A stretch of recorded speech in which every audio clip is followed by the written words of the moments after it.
ba yan? Ang tawag dyan ay overtracks at yan yung in na in ngayon.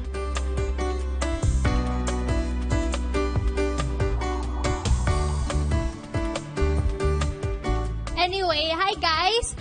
This is Kuya Tong Marley and this is Mickey. They are at home tracks expert. At syempre, tuturuan nila tayo ngayon kung paano to gamitin. So, Kuya Tony, paano exactly gamitin to? Self-balancing naman siya eh. Yun lang. Madali siyang i-operate. Hindi ba siya nakakaano ng injury? Kasi parang delikado eh. Nakikita ko pag ginagamit ninyo. Hindi naman siya. Kasi nag-self-balance naman siya eh. So, magkano yung mga ganyan? Usually, ang mga nito ngayon is 18,000. Rechargeable siya. Bali, pag sobrang lobat siya, usually 2 hours full charge na siya. Tapos maghapon mo na siya magagamit. So, ayan guys, alam na natin yung details. So, syempre, it's time for me to try it.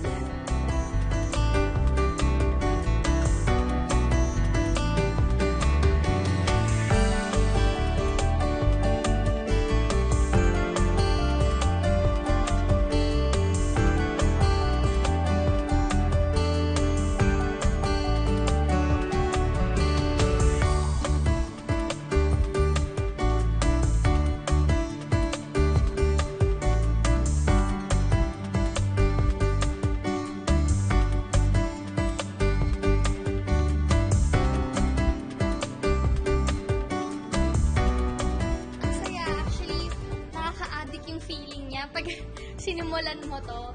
Tapos, actually, sana nga pwede ito gamitin sa EDSA, di ba? Para hindi na traffic, imbes na motor, eto na lang.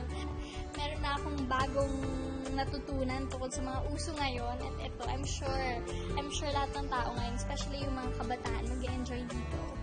Pinaka-bet ko pag umiikot-ikot. At saka pag yung mabilisan, yun talaga, parang ang saya. Actually, pag mabilis nga, parang nakatayo ka lang, you just have to balance and i-enjoy mo lang. Saan to pwede nabibili? I mean, sa mga gustong bumili?